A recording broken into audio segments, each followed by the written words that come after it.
and if it's willing to do that, it's their own antenna that they have. Most likely, if they have like few satellites, it will be underused. So we can share the station. They have always like the priority and the control, but when they're not using it, we can do like Airbnb of the station to basically generate revenue. And so all of that means like cost reduction. From the Defense and Aerospace Report, this is The Downlink, a podcast about the intersection of space, the space business, and defense. Not just what's over the horizon, but what's happening above it. I'm your host, Laura Winter. Now, if you happen to be of a certain vintage, you may remember a Verizon television commercial that debuted in 2002 that featured the test guy. He wore horn-rimmed glasses and gray branded clothing. He popped up out of New York City sewer, walked through a swamp, a cornfield, a desert where Joshua trees grow, all the while holding a small mobile phone to his head and asking, "Can you hear me now?" In this wildly successful ad campaign, Verizon did not compare the cost of its service plans with plans from its competitors, AT&T and Sprint. Instead, Verizon focused on the superiority of its network coverage area. The message was you could connect with one of its cell phone towers when and where you wanted. And Verizon spent possibly hundreds of billions of dollars building that capital infrastructure. Fast forward to today, and now other cell phone service providers like Mint Mobile, Metro PCS, or Cricket, they are called mobile virtual network operators because they don't own hard assets. Instead, they have agreements with cell tower owners like Verizon. This allows the virtual network operators to offer lower cost services, and the tower owners, well, they generate more revenue from their capital investment into physical infrastructure. Satellites need ground stations. Some use cases need a dedicated ground station. Others require just a fraction of that data throughput capacity. So there are a number of ground station owners that provide ground stations as a service to maximize their returns on capital investment, kind of like Verizon.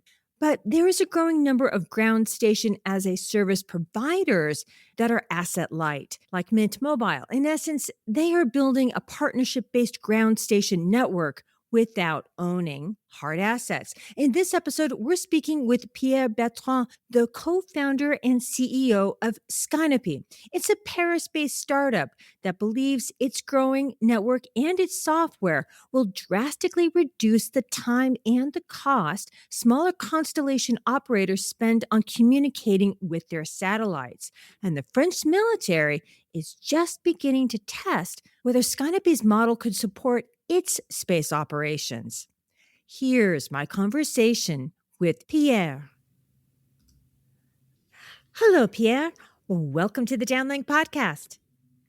Hi, Laura. Thanks a lot for the invitation. I'm very glad to be here and to talk with you. Well, thank you for making the time. You're coming to me from Paris, right? Exactly. Well, Pierre, I know that you are not new to space. In fact, you're probably well known, at least in France. You are a veteran of Loft Orbital.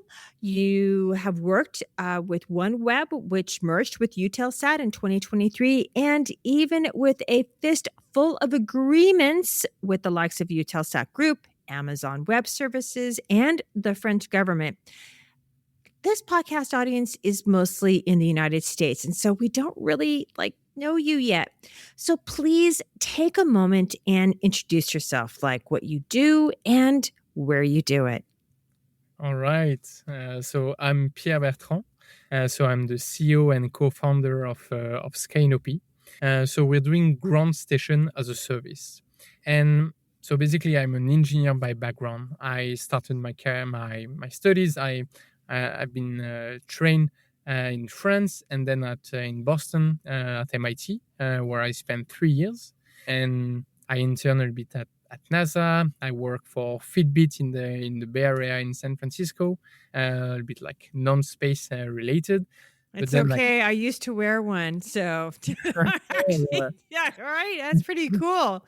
And so I actually really wanted to work for space, and I really wanted to stay in the US. And at that time, one unique opportunity was actually OneWeb. So it was still the time where it was mostly like based in the US, and they had just started this joint venture with Airbus. So the adventure was starting. I arrived.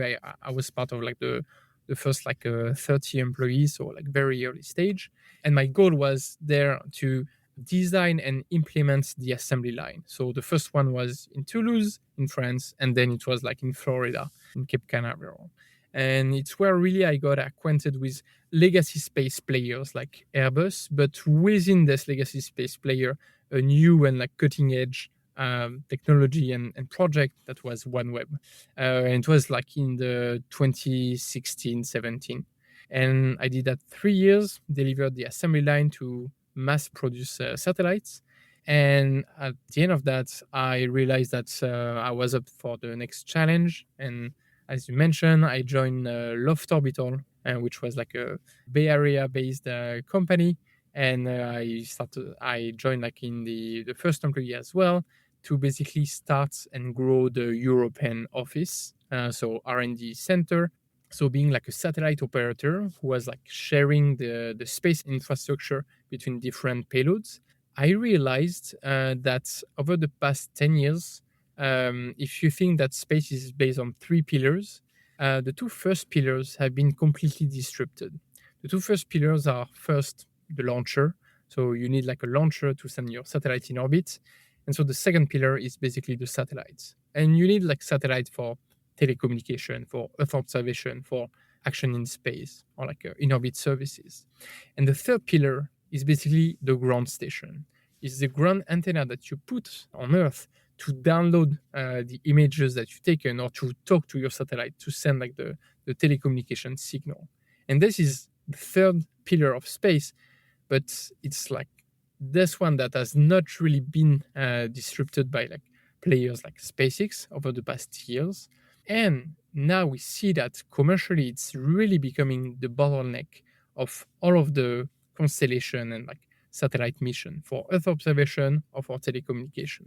And also on the military side, we see, and I think like it's well known in this podcast, but it's an asset. The ground asset is like the first one to be jammed or like neutralized at the beginning of a conflict. So it's like a very sensitive asset, and yet it's like kind of like the child of a family, if you want. So it's like Red something that hair stepchild. okay, Yes. all right. I didn't get the impression. I didn't have the expression. But yeah, no, it is a part of the space economy, infrastructure, ecosystem, everything that I do agree with you that is overlooked, and that's why Russians cyber attackers attacked ground assets at the beginning of Russia's invasion of Ukraine back in 2022, right? So because it's one of the places where there are lots of legacy systems and there are quite a few back doors, Exactly. right? Yeah. But you can't talk to your satellites unless you have the ground. So, and I'm in violent agreement with you on that. So, yeah, answer me this though. Tell me a bit more about the nuts and bolts of Skynopy, right? You are located in Paris. Yeah. How many people do you have in your shop? Like, what kind of talents do they have? Do you own ground stations now? So basically, so we started the company 2 years and a half ago. Myself and my former colleague at Loft Orbital, who was like the head of engineering in terms of radio frequency systems. And together we're based in Paris, and we're seeing this bottleneck for commercial mission, for constellation that ground station were.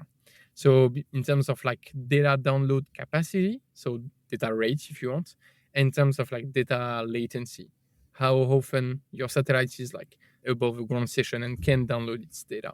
And on top of that, of course, we are seeing that the integration between the satellites and the ground station is like very complex, and no one brings like a end-to-end service. You have on one side people selling satellites or selling onboard antenna, And on the other side, you have people like selling antenna time on the ground.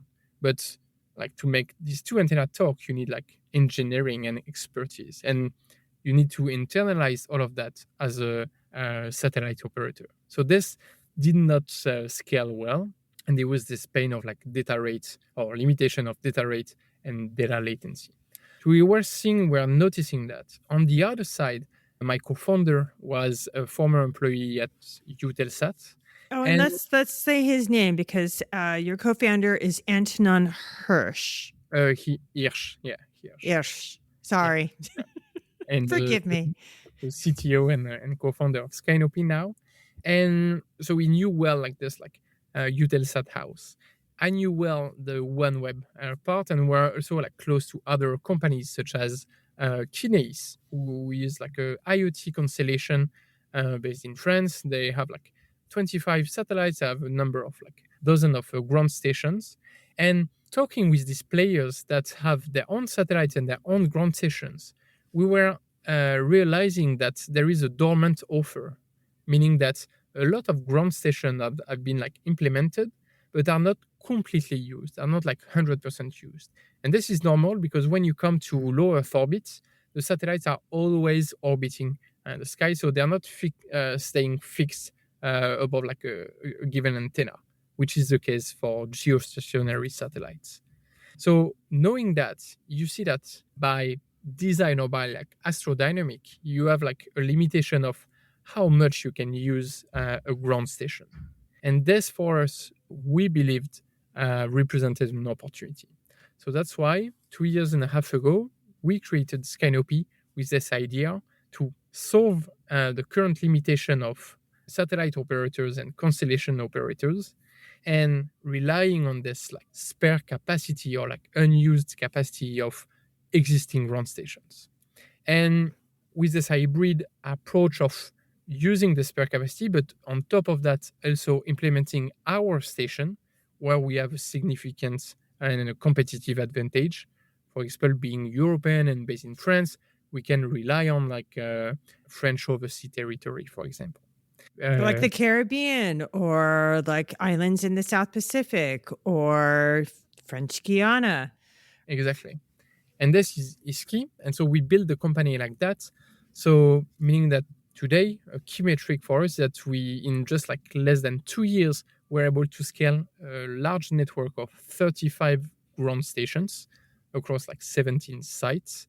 So And you basically, don't own them, though, do you? Are these agreements that you're making with these ground stations, or do you own some of these ground stations? I know you recently entered into a partnership with the Kenyan Space Agency, I believe, for their ground station.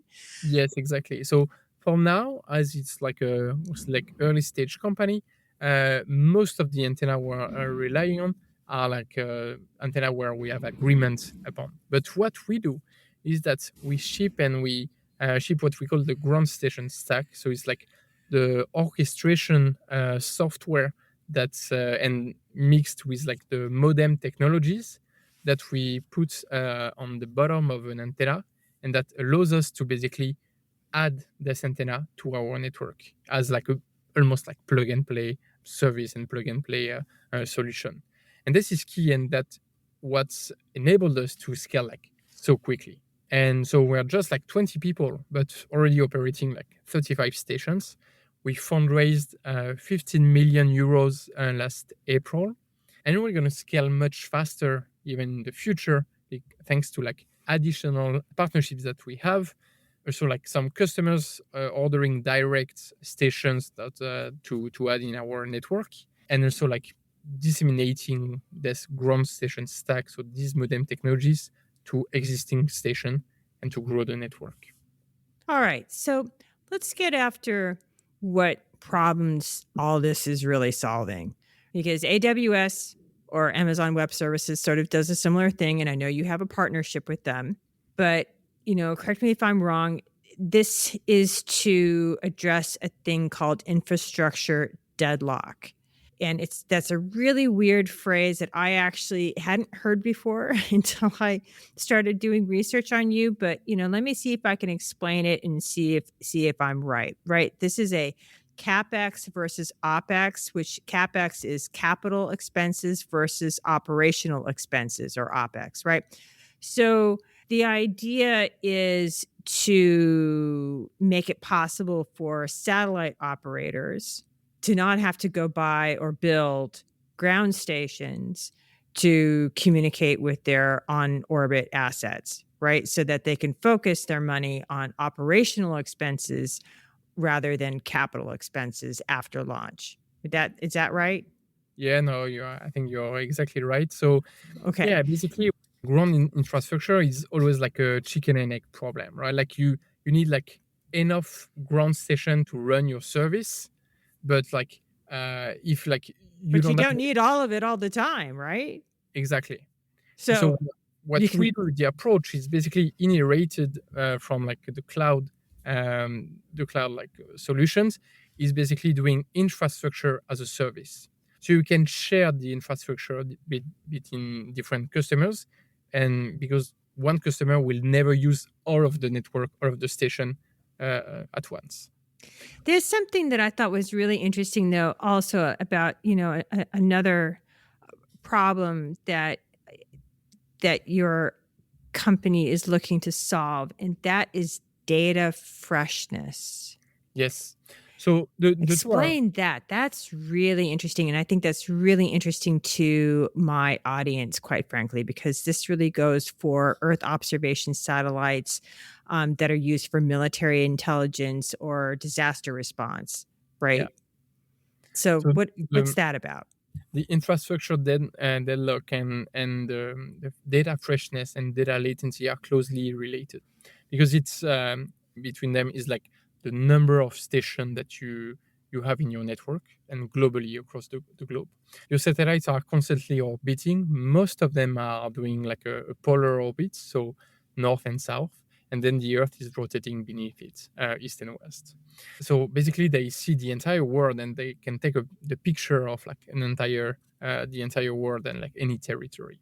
But the thing is that when they take a picture of like I don't know, for example, like the Atlantic Ocean, just after they need a ground station to download that data, and so if you put like an antenna very up north or up south in the North Pole or South Pole, you can download the data of the Atlantic Ocean once like the your satellite is passing over the pole, and every orbit it will pass over the pole. So it's basically a latency of around like 80 minutes. It depends on the territory, of course, but like a lot of cases, like 80 minutes, which is great. But when you think about a lot of applications in the military part, but in like also civil and commercial parts, Well, you've 80 heard them minutes say speed is critical to mission success for the military and also for emergency services, right? exactly. And like 80 minutes means an eternity. Like there are a lot of things that you cannot achieve by satellites if the response time, the data freshness is 80 minutes. So what we see is that what's key for ground station is to scale the largest network in terms of having station all over the world to be able to download the data as soon as the satellite just passed over like an area of interest. But also, what's key is also to be able to task your satellites last minute. So imagine you have like an emergency and you realize that you want to take a picture and like you want to be able to talk to your satellite just before he enters an area of interest. So this means like scaling the largest network. And to solve that, you have two solutions. You can raise a very extremely large amount of money to like scale this network all over the world, but it will still require like maybe 5, 10, 15 years to do that. And by that time, the technology of like what you're using, the frequency band you're using, they become obsolete. So our approach is instead of doing that, we're doing like something hybrid. Sometimes it's great to have your own station because you're more like sovereign or you're more like in control or like you can run like the service level that you want on it. But we're combining that with using the spare capacity of this existing antenna and sometimes networks that cost like billions to deploy and use and that are underused. And what we do is, for example, if it's like a network of ground station that is compatible with telecommunication satellites, the orbits are different, the frequency bands are different. So basically, it's highly complementary. And so we bring revenue to like these firms owning these sites and antennas. And because we bring the Earth observation market to, for example, like stations that are doing telecommunication. And by doing that, we're able to bring this data latency much down. So for now, with just like 2 years, we're able to won a key contract with Airbus Defense and Space for their two Pleiad Neo satellites that are like high resolution satellites, like a piece of a marvel of technology, if you want.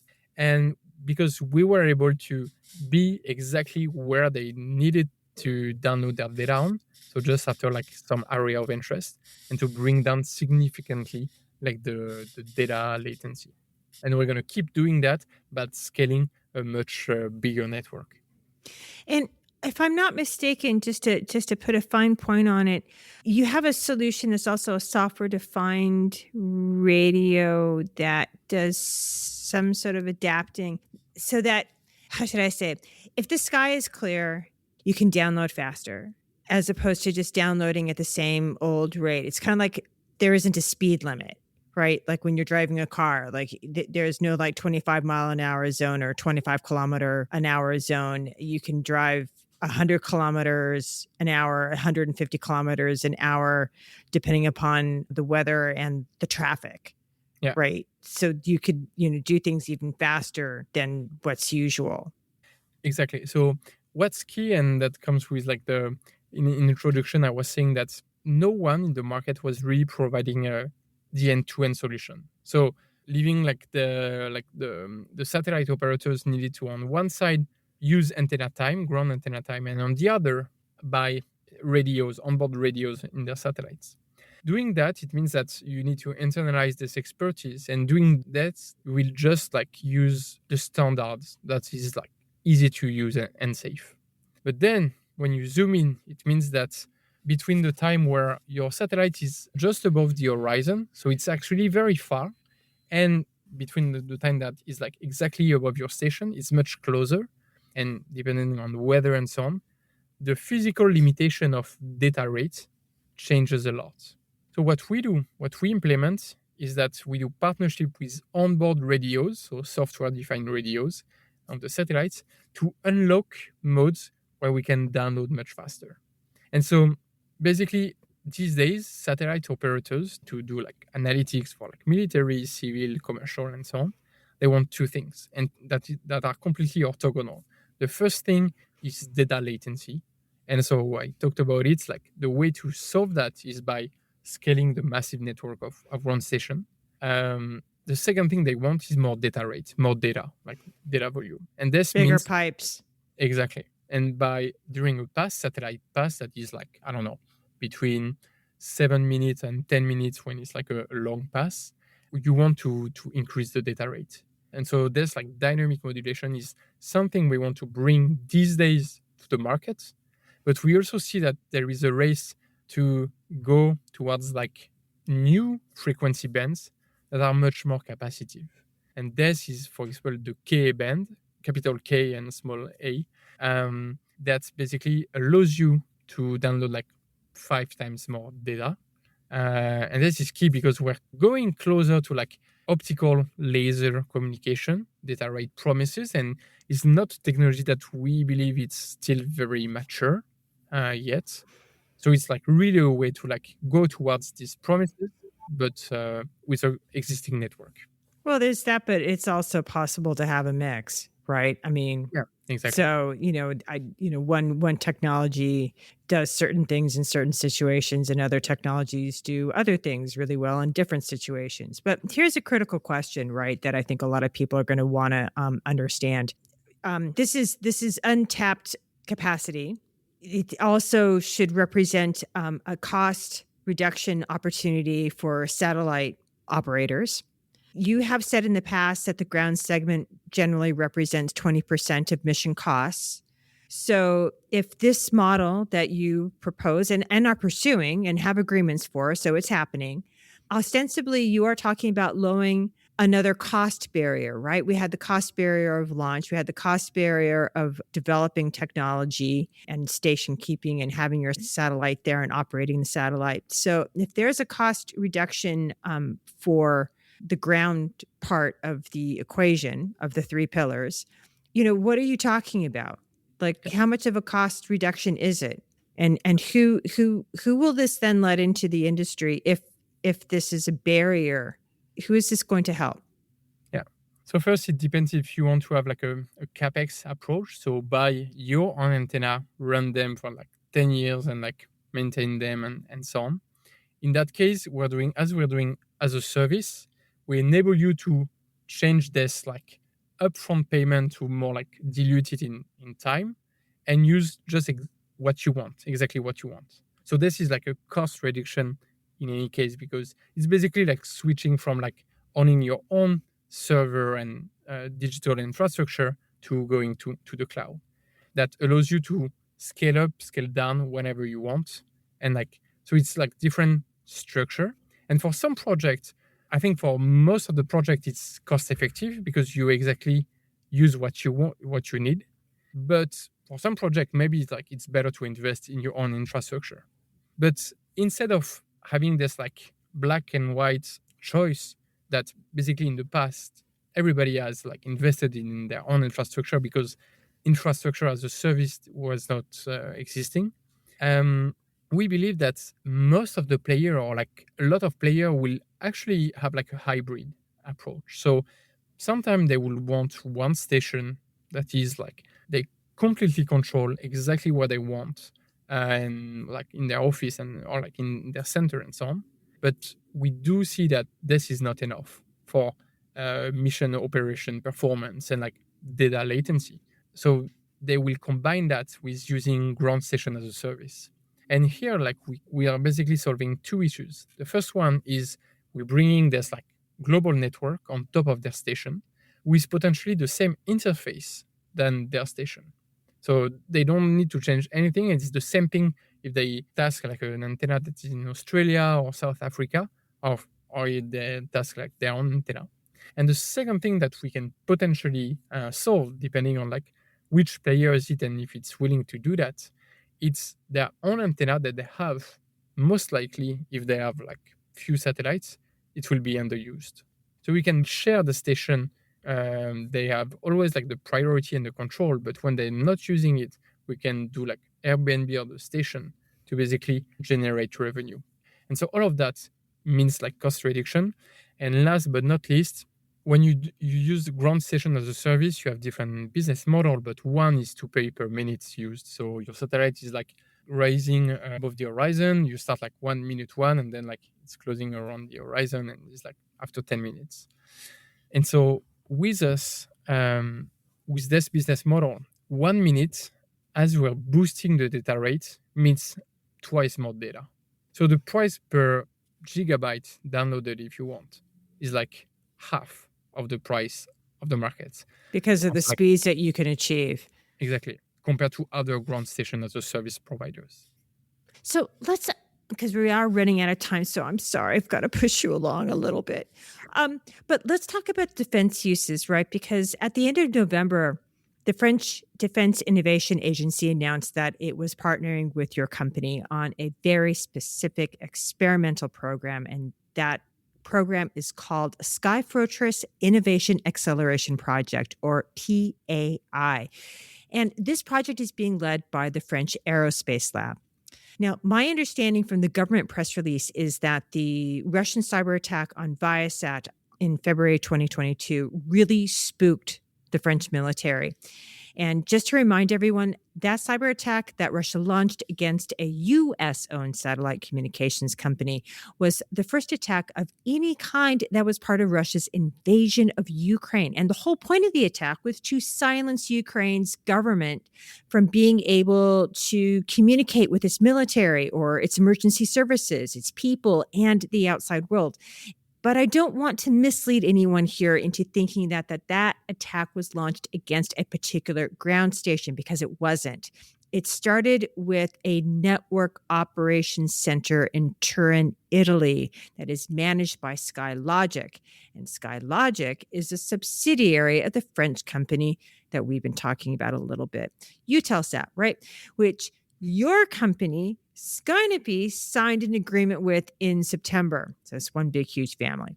Now, we're going to discuss Eutelsat a little bit more in depth in a minute. So just leave that one to the side, right? We're just going to focus on the French military here, because I think it's really interesting to understand just what the French military's goal is for the Sky Fortress Innovation Acceleration Project. Because if I'm not mistaken, if it is successful in the unclassified universe, the plan is to integrate Skynopy's network in such a way to support the classified universe, its classified communications. So what is Sky Fortress? What is that about?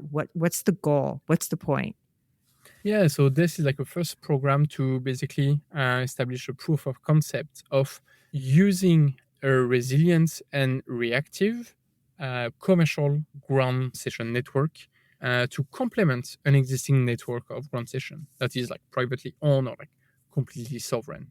So we're like not replacing, we're like coming on top of that to boost the performance because you have more data points on which you can download the data. So it lower the data latency, and it adds reactivity to task your satellites, I was mentioning, and it adds resilience to like activate non like perfect solution for military, maybe because it's like commercial, but like something that is there, that is like of trust, and that can allow us to complement a service that is like active or that is like that the performance is maybe lowered at the beginning of a conflict. So this is like a proof of concept. It's just like the beginning. We're like presenting what we're doing and thinking about like doing some tests with like live satellites, and then like after that we're gonna see like, what the future holds. And when are those tests going to happen? So we're starting like the project has been kicked off and is like a 18-month project. So Ooh, all right. Well, good luck. And I imagine that the French, at least they've said as much. That's not even an imagination thing. I take that back. But you're right, the French are really interested in terms of its government, its military, in sustainable, reliable, resilient, sovereign space systems. Right? It's one of their number one goals. It's a number one goal of many spacefaring nations right now. It's a big deal here in the US, and that securing sovereign technology likely killed the Eutelsat deal, right? As I said, we're going to get back to Eutelsat. This deal is really interesting because the deal was announced in 2024. It was with the third largest equity firm in the world, and that firm is called EQT. That deal was valued at 790 million euros, which roughly converts to $933 million, right? Just below $1 billion. Eutelsat needed the proceeds from that deal to pay down its multi-billion euro debt. And EQT ostensibly wanted to restructure the management of the assets over a number of years. And the assets that were in question is the ground assets, not the satellites, but just the ground assets, right? So the thinking is that EQT, which is a Swedish firm, wanted to purchase these ground assets and keep them for a number of years before possibly selling them off piece by piece. Now, the assets in question are land, about 1,400 antennas and physical buildings, and it includes specialized 4.5 to 10 meter high gain antennas used for military communications. And also broadcast tasks, down to smaller antennas used for the OneWeb constellation. And all of these antennas are located all over the world. So the French government determined that a Swedish private equity fund controlling the physical access points to these signals would be a national security risk, and that it would have contravened France's foreign investment control laws. And the Minister of the Economy, Finance, Industrial, and Digital Sovereignty, Roland Lescure, he said he personally blocked the sale, which is kind of an amazing thing to say. So I'd like to know from your perspective, here you are, you're a startup, you're bootstrapping, you've got some really great agreements, right? And with Eutelsat, but they were for the ground pieces of Eutelsat. I just kind of wonder, if that sale had actually gone through, would that have affected the Sky Fortress project? I mean, would that have affected your business? Yeah, I mean, great question. And this news and the fact that EQT was ready to invest so much money into the ground segment really is extremely exciting to us, because it means that there is a huge value in the ground Right. segment, and that is like a dormant one, right? Like people just starting to realize that, and it's what's extremely exciting for us as like being a startup is that we have the agility to adapt to this like rapid changes and like rapid like momentum. So basically, to answer your question, Skynopy, we built a network to be a network of networks. So we don't have like a single point of failure. We don't have so we have like multiple agreements, multiple stations that we're implementing and we're going to continue deploying. So if one supplier fails, we can also adapt quickly. So what's exciting is that we have an agreement with Eutelsat, and we have like an exclusive agreement to basically run this proof of concept with them to see to what extent we can retrofit the OneWeb station. I think there are 42 of them, if I'm not mistaken. So there is so I cannot really comment on like number of sites, but like we're starting with like 3 ground stations that we are retrofitting to make them compatible between like OneWeb frequency band, that is like telecommunication, compatible with Earth observation bands. So opening a new market. And this is extremely interesting. And this project is going on and would have been going on even if the asset was sold to EQT and to the new company that is called Satport. And this is key for us because we still want to partner with Satport because they have like other networks that we can rely on, and we can be the commercializing force of these networks, but also knowing very well the market. And the market of Earth observation is not like as like the broadband telecommunication market where you have like 3 players having like hundreds or thousands of satellites. The market of Earth observations is like hundreds of constellations that is scattered and like distributed with sometimes 2 satellites, sometimes like 10 or 100 satellites. So to address this market, you need the agility of a startup like Skynopy to do that. So that's why we're extremely complementary with Satport or with Eutelsat to bring value to their existing assets by our technologies and by our like commercial force. So basically, on our side, we'll mostly focus on the Earth observation market. So these hundreds of constellations needed to bring the data latency down and needed to download like much more data. So basically, scaling our network with partners like AWS or Eutelsat, which we're extremely excited about, to basically run the first network in the world in terms of like number of antenna to basically provide real-time access to your satellites. It's just a matter of like 2 years to scale. So it's existing assets. It's not as if we're buying new antennas, implementing them and deploying them. It's like just retrofitting existing antennas to scale a massive network that provides real-time access to your satellites with 5 times more data rates. And this is a game changer because like bringing the real-time capacity in orbit, in low Earth orbit, means new application that will be invented by then. And we know that being able to task your satellites or to access your satellites as your like SSH or your like your tunneling to a virtual machine change like how we think about low Earth orbit. Pierre, thank you so much for making the time to come on the podcast. Thanks a lot, Laura. That's it for this week. For your daily dose of award-winning defense coverage, listen to the Defense and Aerospace Report with Vago Muradian. And for the maritime domain, listen to Cavis Ships with Chris Cavis and Chris Cervello. And get your air domain news and analysis from the Air Power Podcast with JJ Gertler and Vago Muradian. I'm Laura Winter. Thank you for listening.